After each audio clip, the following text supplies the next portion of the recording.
Hello, guys. Welcome to Football Around the Clock. I hope you all are having a great day. Welcome to my lovely closet. Um, Falling a little behind on editing, so I figured we would just do a simple one. You see the screen I'm looking at, then you get to see my beautiful face. Not great lighting, but it's okay.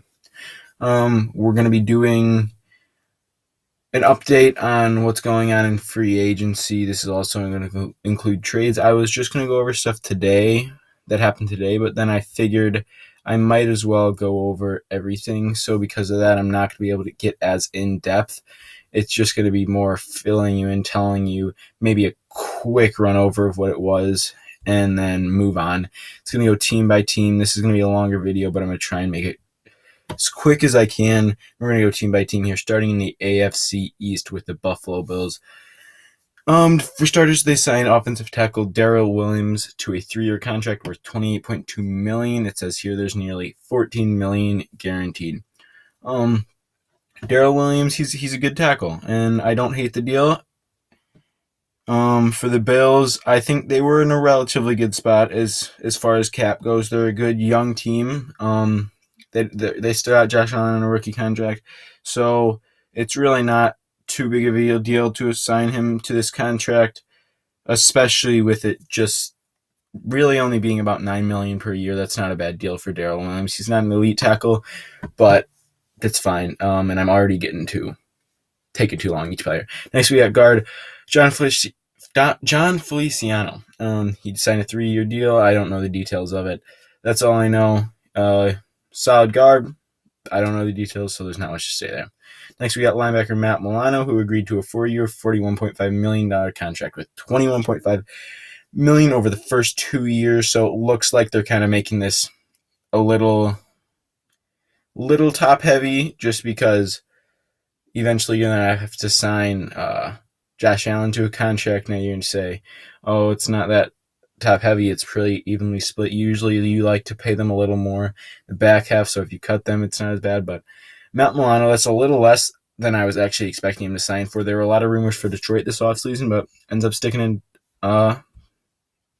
Buffalo, so good for them. Next, we had the Miami Dolphins, who a big trade that actually flew quite under the radar was the Isaiah Wilson trade, who he was the Titans' first-round selection in last year's draft, and they traded. I'm not going to read this whole thing, but I believe it was they just swapped 7th-round picks. Like, it was their 7th-round pick this year, and then they get the Titans' 7th-round pick next year. That's crazy for his first-round pick. Now, he had some off-the-field issues. He didn't play many snaps on the field. I think it was 3 snaps, and they were pretty much meaningless snaps. So he didn't play great, but for the Dolphins to get a guy with this upside for a swap of 7th-round picks, great for them. I love it. Next, they signed linebacker Benardick McKinney, who they didn't sign him. They got him in a trade with the Texans for Shaq Lawson. Now, it doesn't become official. I feel like this is a pretty even trade. It's nothing like an elite player for an elite player. It's just a solid players for each team, coming and going both ways. And I think it kind of fits each team's needs. So nothing too much to say there. And then they signed their punter Michael Pilardi to a 1-year deal. Nothing too great to say there. Now we got the Patriots. This is going to take a minute. So we'll start with Cam Newton re-signing on a 1-year deal worth up to $13.6 million. I'm not going to read all the details of the contract, but I don't hate the contract.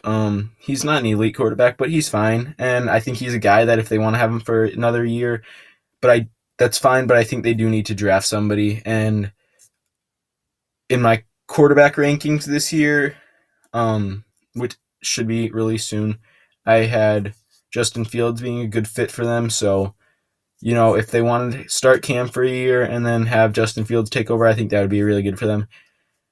And then we've got Nelson Agholor, agreed to a 2-year contract worth $26 million. That's a lot. It's a lot for Nelson Agholor, who had one really good year this year. Hasn't been great. $13 million for him. It's a little higher than I expected, but Patriots got a lot of cap room to play around with, so it's not something that I'm incredibly concerned about. But that is more than I expected Nelson Agholor to But like I said, they got a lot of money to play around with, and they need receiver help, so it's fine. Next we got wide receiver Kendrick Bourne signing a 3-year deal worth $22.5 million. He's coming over from the 49ers, and he actually had a solid year this year. And that's a more team friendly deal. Still $7.5 million per year. That's relatively high, but for the upside, I don't hate it. And they needed receiver help, so they went out and got it. I like that move. Next up, we got tight end Jonnu Smith, who agreed to a 4-year deal worth $50 million. Apparently, there's $31 million get fully guaranteed. That's a solid deal. Jonnu Smith was a really good tight end this year. He can both block and catch, so I feel like that's around where he was expected to get paid, and they went out and got a tight end, which has been a crucial part of their offense for a long time.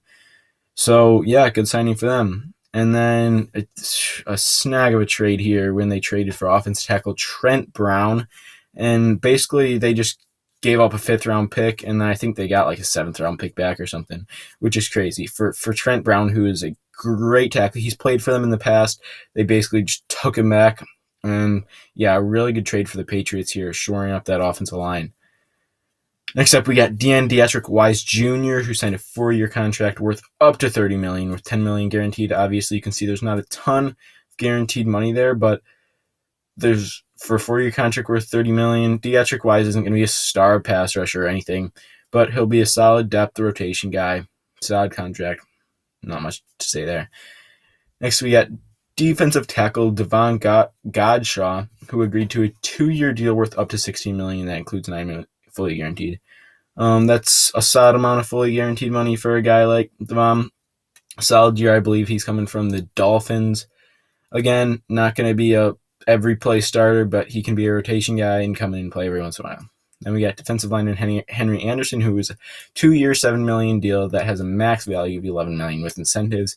I don't even see this guy being a rotation guy. I see him being more of a depth guy.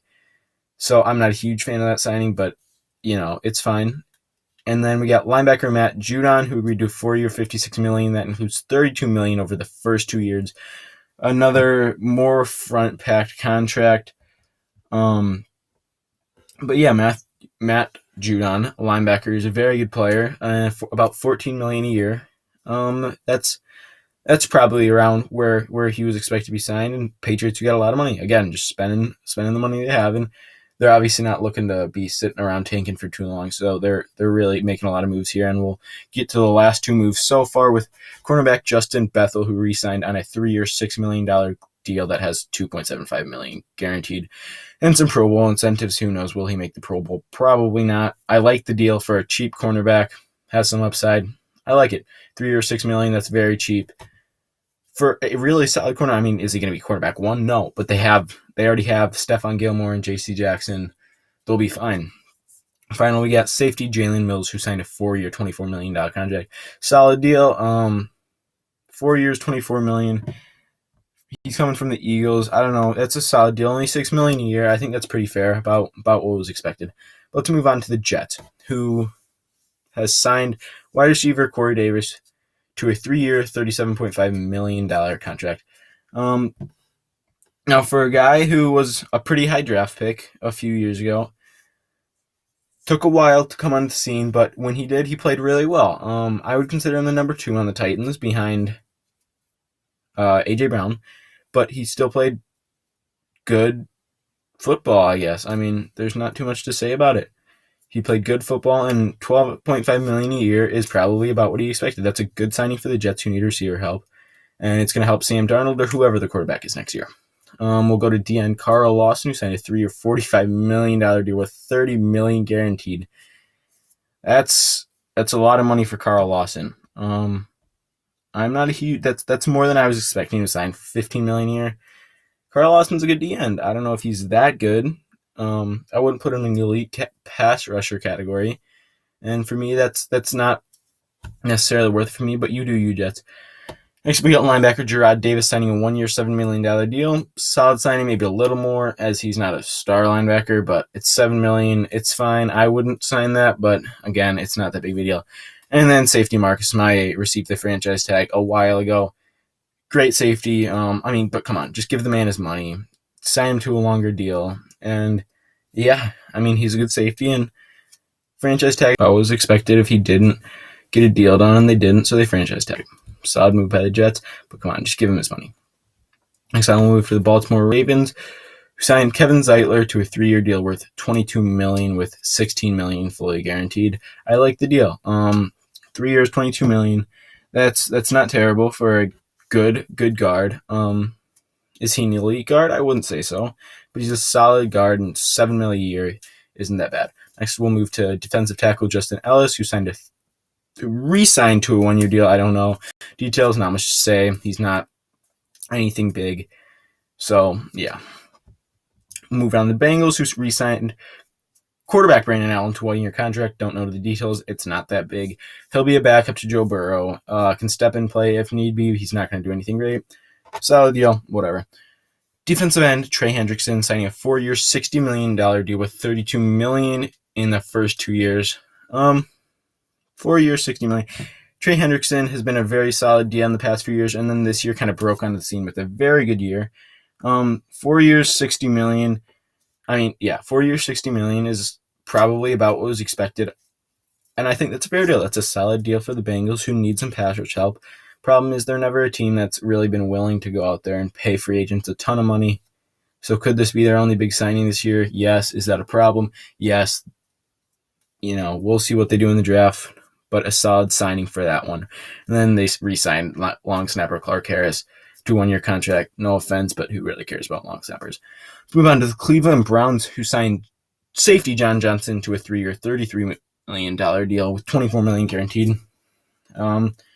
Solid signing for them. It's about $11 million a year. And for John Johnson, who's a solid safety, I feel like that's about what we were expecting and about what is fair. And I think that's a good signing. You usually see the Browns making a lot of moves, but it's what they've done in the past few offseasons, and eventually you got to slow down. Here you only got one signing, but a good signing at that, and they needed some safety help, and they got some. John Johnson, good safety, good signing. Next, we get the Pittsburgh Steelers, who signed Ray McCloud to a 1-year deal. Whatever. He'll just be a depth piece. And then you got offensive lineman B.J. Finney. I think he'll just be a backup as well. And then cornerback Cameron Sutton, who agreed to a 2-year, $9 million deal, re-sign. He's not going to be cornerback 1, probably not cornerback 2. I'd say cornerback 3 or 4. But, solid, not paying him too much. Around $4.5 million a year. So, yeah, fine signing. Let's keep on moving to the AFC South, where we got the Houston Texans, who I could have sworn they were in terrible cap condition, but they signed a lot of players. So, none of them are huge signings, but, nonetheless, figure out a way to get a lot of players. We'll start with the running back Mark Ingram, who signed a 1-year deal worth up to $3 million with $500,000 signing bonus. I like it. $3 million for Mark Ingram. I think that's very fair, and quite honestly, a little less than what I was expecting him to get. And, they have David Johnson there. I don't know what their plan is with him. But for Mark Ingram, I like the deal. And have that 1-2 punch of Mark Ingram, David Johnson will be pretty good. We'll move to wide receiver Andre Roberts, who agreed to a 2-year deal worth up to basically $6 million. I don't know what made them sign him to this deal, but, you do you, I guess. They must feel that maybe he can be the wide receiver 3, otherwise receiver 4 for the team now that Will Fuller is gone. But yeah, we'll see what Andre Roberts does. It's not a terrible thing. It's not a huge contract, so not too much to say there. Next, we got offensive tackle Marcus Cannon, who acquired in a trade from the New England Patriots. I don't know what they gave, but it's not official yet. But odds are it's going to go through. Nothing too big there. He might get some playing time, but don't expect him to start. He can, but I don't expect it. Next, we got guard Justin McCray, who signed a 2-year, $4 million deal that is worth up to $5.5 million with incentives. Again, same thing that I said with Marcus Cannon. Could start, don't expect it. Mainly, probably just a depth piece. Then we got offensive lineman Justin Britt, 1-year deal, $3.2 million contract worth up to $5 million. I think if any of these guys are going to start, it would be Justin Britt. I don't really know though. We'll have to see. I don't know. It's a toss-up. He could. I don't think he will though. And then we talked about the Shaq Lawson Bernard McKinney trade. I think it was a pretty fair trade. both just matching each other's needs. Nothing too big. I wouldn't call one team a winner or a loser. But then we'll move on to defensive tackle Malik Collins, who signed a 1-year, $6 million deal. Probably a rotation guy, can get in on some snaps, but not going to be your every down starter, I would assume. And we got linebacker Kamu Grugier-Hill, signed a 1-year deal worth up to $3.25 million.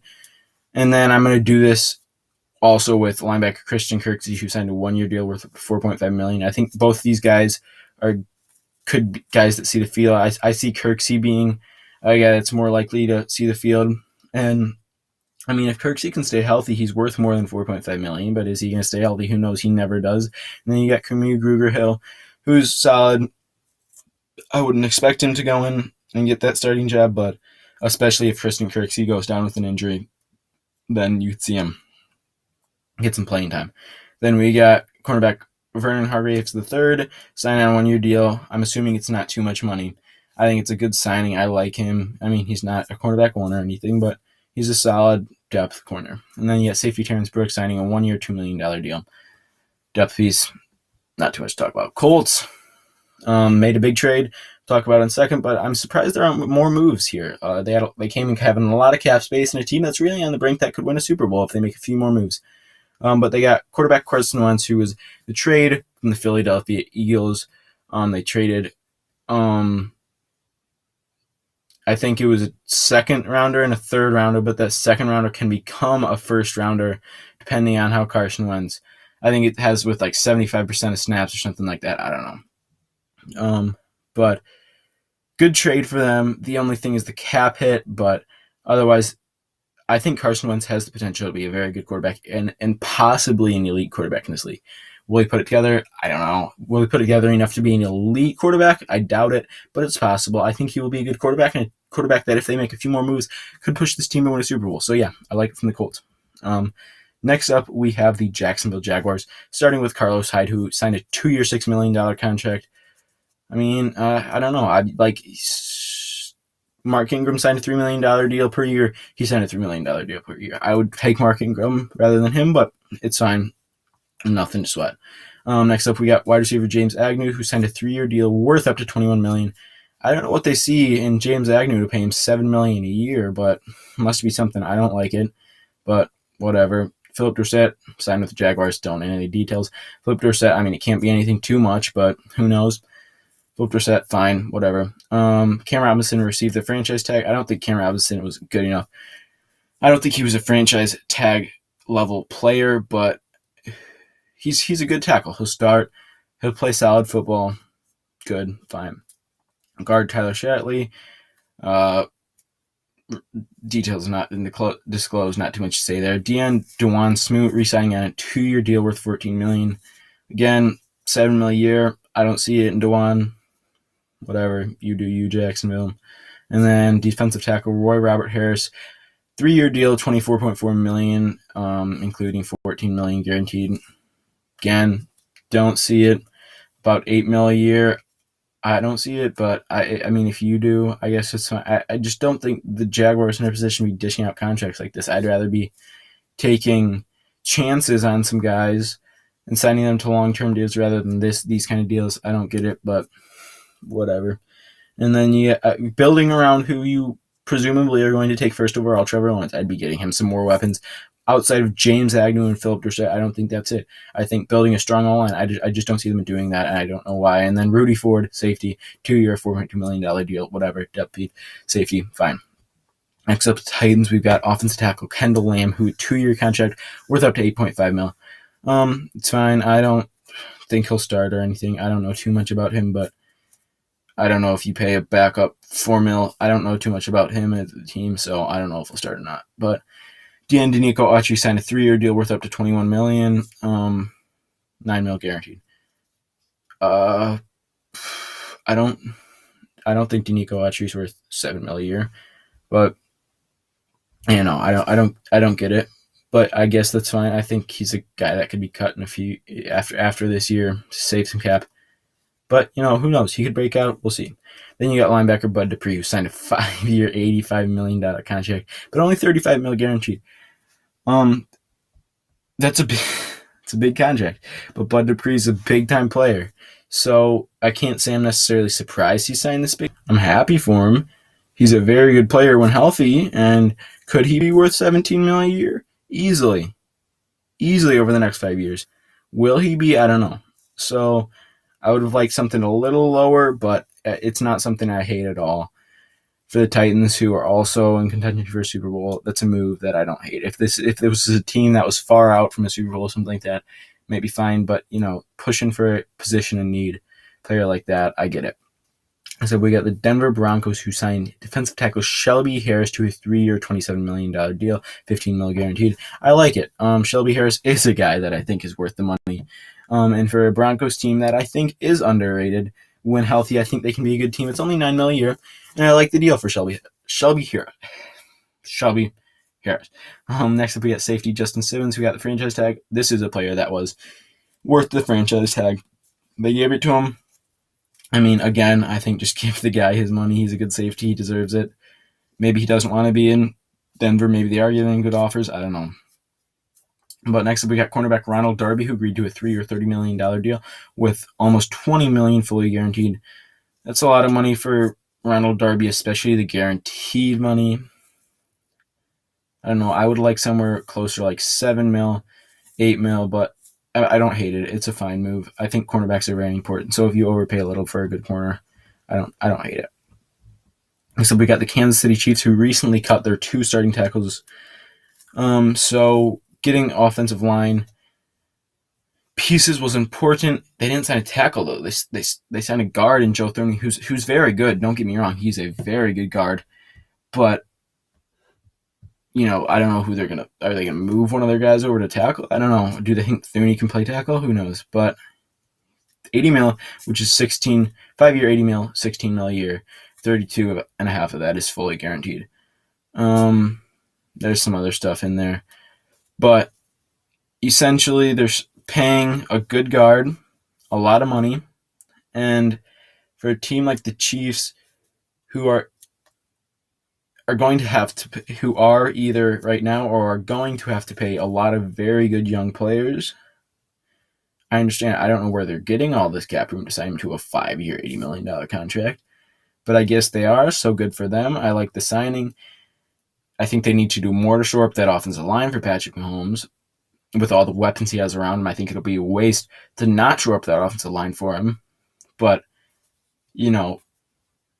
maybe one. But I think that's something to do in the draft, because I don't think they need to make a ton of moves. So I think it's something they can do in the draft. Next up, we got the Raiders, who signed Yannick Ngakoue to a 2-year, $26 million contract. I like it. $13 million a year for Yannick Ngakoue. I'm surprised he actually went for this cheap. I thought he would be more 15, 17 million a year. But I like the signing for them. Good deal for Yannick Ngakoue. Next up, we got the Los Angeles Chargers, who signed Corey Linsley to a 5-year, $62.5 million deal that'll pay him $26 million over the first 2 years. As a Packer fan, it hurts to see him go. And after they sign Aaron Jones rather than him, it hurts. But I think that makes him the highest paid center in the league. I think he's basically even paid $12.5 million a year, same as Aaron Jones. So I would like to see that money go to Corey Linsley rather than Aaron Jones. But a good contract for the Chargers. I like it. I think it's worth it to pay for an elite center like Corey Linsley. And I think this team could be dangerous. And then they signed cornerback Michael Davis to a 3-year deal that has $15 million guaranteed. That's how much he has guaranteed. I don't know what it is, but $15 million guaranteed for Michael Davis. I don't know what the other details are, but it sounds pretty high. It's double that, around $30 million, which I would assume the contract is, but I don't know. I'm not going to comment. Then we got Dallas Cowboys, who re-signed Dak Prescott to a 4-year, $160 million contract with $164 max value and $126 million guaranteed. That is a lot of guaranteed money for a guy who just is coming off a big injury. It's not necessarily one that's going to be like nagging at him for the rest of his career, but who knows how he's going to perform after it. But it's Dak Prescott. 40 mil, second highest paid quarterback in the league. That's a lot. I don't know if he was worth that much, but I don't think he was going to sign for less. I think Dak was kind of set on making this much money, and I get why they did it. They need a franchise QB, and I understand why they did it, so I don't hate it. Do I think Dak's worth this money? Probably not, but I understand why they did it, and I think it's a move that they should have made. So, yeah, good job, Cowboys. You got your QB. So we got the New York Giants, who signed Devontae Booker, running back, to a 2-year, $6 million deal. Again, I would rather had Mark Ingram for $3 million, a year, but Devontae Books is fine. He did play well behind Josh Jacobs, so he could be a good running back. We'll see. And then Leonard Williams, defensive end, got the franchise tag. I don't know if he's that good coming off really only one great year, but I get it. Give him time to give him a big deal. And then Eagles haven't signed anybody. Washington football team, after releasing Alex Smith, signed quarterback Ryan Fitzpatrick to a 1-year, $10 million deal with max value of $12 million. I like it. I think it's going to be an interesting battle between him and Taylor Heinicke. And if they had somebody in the draft, I think they've signed or re-signed 3 quarterbacks this offseason, and Fitzpatrick, Heinicke, and then Kyle Allen, and then who knows, they might get somebody in the draft. None of these guys are elite quarterbacks, so they're just all, I think all these guys are just plug quarterbacks, so we'll see. But Fitzmagic for $10 million a year, I like it. Brandon Scherff, see the franchise tag. He is a player that is worth this franchise tag. Good signing for Washington to protect whoever plays quarterback for them next year. Then we got kicker Dustin Hopkins re-signing on a 1-year, $2.5 million contract. Fine, whatever. Kickers, sorry. Let's move on. Then we got the Chicago Bears, who signed wide receiver Allen Robinson. Not signed him. He got the franchise tag. I don't think Allen. I understand why they did it, so I don't hate the move, and I think it was something that needed to be done because he didn't want to be there. But I don't think he's a franchise tag worthy payment wise player. But if they wanted to keep him around, they would have had the franchise tag him. He didn't want to stay, so I get why they did it. DeAnne Mario Edwards Jr. resigning on a 3-year, $11.5 million deal. Solid signing, depth piece. Could be a third edge rusher, but I think he's more of a depth piece. So that's a lot for a depth piece, but really not too much. So we'll see. I don't love it, but it's fine. And then kicker Ciero Santos resigning on a 3-year, $9 million deal that has a max value of $11 million. I didn't see enough from Ciero Santos to sign him to a 3-year deal. I think he's a guy that maybe you give another shot on a 1-year deal, but I think he was a little too inconsistent, and I would have signed him a 1-year deal. See what he's got. Next up, we got punter Pat O'Donnell resigning on a 1-year contract. Don't know the details. Solid punter. Fine. Next up, we got the Lions, who made a few more moves than everybody else in the division. They traded for Jared Goff, but obviously had to move on from Matthew Stafford. But they did get a lot of draft picks, and I did like the trade for both sides. And, I mean, really, if Jared Goff didn't come with such a big cap hit, I would love the move for the Rams, but he does. I don't think the Rams are going to be in a good position to win this division anytime soon, but those picks can help them get in that spot. Wide receiver Tyrell Williams to a 1-year, $4.7 million contract with a max value of $6.2 million. I like that contract. I like it. I don't love it. Good deal, though. I mean, yeah, Tyrell Williams was released from the Raiders earlier, and they signed him to a solid deal. Tight end Josh Hill. The details have not been disclosed. Solid tight end. Is he going to be star tight end? No, he's going to be behind T.J. Hockenson, maybe even a third tight end. He could be a decent tight end too, but I would rather have somebody other than him being tight end too. But he'll be a fine tight end too if they roll with that. And then they re-signed Romeo Okwara, a 3-year, $39 million deal. There were some rumors that he might get franchise tagged. He didn't. They let him walk, but then they re-signed him to this deal. I think this deal is better for both of them, and I like it for the Lions. Romeo Okwara, very good player, and really broke out last year, so I like it. And then the Packers, Aaron Jones threw a 4-year, $48 million contract. I don't like it. It was A.J. Dillon time, bro. We were supposed to use that money to go out and get a good receiver or a good tackle, or not Aaron Jones, dude. That just wastes the second-round pick for the Packers. And now it limits what they can do. And are they going to be able to get Will Fuller? I don't know. I don't see it. Yeah, I don't like the Aaron Jones signing. Like, I'm one of those believers that running backs are replaceable, and they already have a good one in A.J. Dillon, so why? And then we have Minnesota Vikings, who signed defensive end Stephen Weatherly to a 1-year, $2.5 million contract with 500 incentives. Depth piece, who cares? Defensive tackle Delvin Tomlinson to a 2-year, $22 million deal. I like that signing. That was a guy that the Packers were looking to trade for. He's a very good run-stopping back in the NFC North. I think that's a good thing to have. Yeah, I really like Delvin Tomlinson to a 2-year, $22 million, $11 million a year. That's a good contract for them, for the Vikings. So as much as I hate to say it, good signing, Vikings. I really like that. And maybe if the Packers wouldn't have signed Aaron Jones, they could have had him, because I know that they wanted him. Next up, we got the Atlanta Falcons, who signed no one. And, yeah, we'll move on to the Carolina Panthers starting Taylor Moton. My bad if I pronounced that wrong. But I do know who he is. Like, I don't know how to pronounce it, but I do know who he is. And I don't think he was franchise tag worthy player, but, I like paying more than maybe some linemen, specifically tackle needs. So I don't hate the move, fine move by the Panthers to protect whoever their quarterback is next year, whether it's Teddy Bridgewater, Deshaun Watson, or somebody to get in the draft. We'll see. Next year, we got offensive guard Pat Elflein, who signed a 3-year, $11.5 million deal that includes $6 million guaranteed. I do think this is starting caliber guard. And I do think that this is a good deal. 3-year, $11.5 million. That's pretty team friendly. Is he going to be an elite? I don't think so. He's $3.8 million a year. Solid deal for the Panthers. I like that.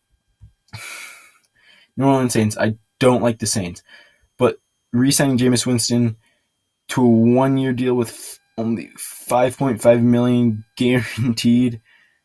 That is an incredible deal. Now, I think it's closer to around $12 million. I'm not sure about that.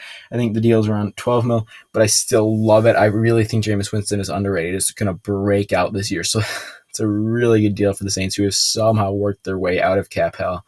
And then we got running back Ty Montgomery, who signed on a 1-year contract, including $137,500 in signing bonus. Ty Montgomery, depth running back. If memories from him on the Packers, dropping the kick, losing the game.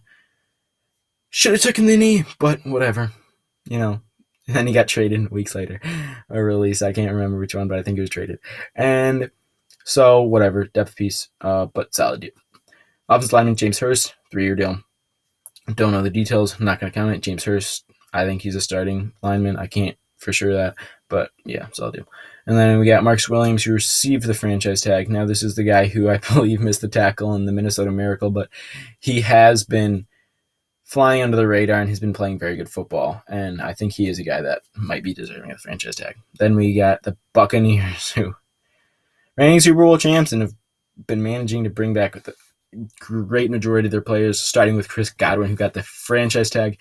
Godwin, probably a guy that is worthy of the franchise tag until they can get him to a longer deal. Gronk on a 1-year, $8 million deal worth up to $10 million. I love it. Gronk is worth every dollar of that. And you want to say, like, oh, he's regressed in the passing game. I don't care. He's an elite blocker, and that's a part that's gone unnoticed. And he is still a good pass catcher, very good pass catcher. Then we got Shaquille Barrett on a 4-year, $68 million contract. That's a lot of money, but a guy who deserves all of it. And $17 million a year. That's a good deal for one of the top, if not the best pass rusher in the league. I don't think he's the best pass rusher in the league, but he's performed like it. So, good deal for the Buccaneers. Then you got Lavonte David on a 2-year, $25 million deal. I like that deal a lot as well, $12.5 million a year. That's very good for arguably the best linebacker in the league. I think it's probably Fred Warner, then maybe Lavonte David. So, a very good deal. And you got linebacker Kevin Minter, 1-year contract, depth piece. Cool. That linebacker tandem of Lavonte David and Devin White is going to be lethal in the next few years, though. Let's get to the NFC West, who re-signed DN Marcus Golden to a 2-year, $9 million deal. Marcus is a guy who can get in, play a solid amount of snaps, so that's a good deal. $4.5 million a year, I like it. Then another DN, J.J. Watt, to a 2-year, $31 million deal. I like it for the Cardinals. I don't know if they were other teams, like if the Packers signed him, I don't know if I would love it just because they're a little bit of a worse cap situation. And for the Cardinals, I like it. I think he's going to play very well. And at the very least, he can be a leader in this locker room that really needs it in such a tough division. You got linebacker Tanner Vallejo re-signing a 2-year, $4.1 million deal. Depth piece, cool. Cornerback Robert Alford signing on a 1-year deal. I don't know, depth piece. Punter Andy Lee signing on a 1-year deal. He's a punter. Cool. Then let's move to the Los Angeles Rams. Matthew Stafford. We already talked about this trade. Again, good for both sides. Rams in a win-now mode. I like it. Good deal. Leonard Floyd, 4-year, $64 million contract. I don't know where they got the money for that, but they did.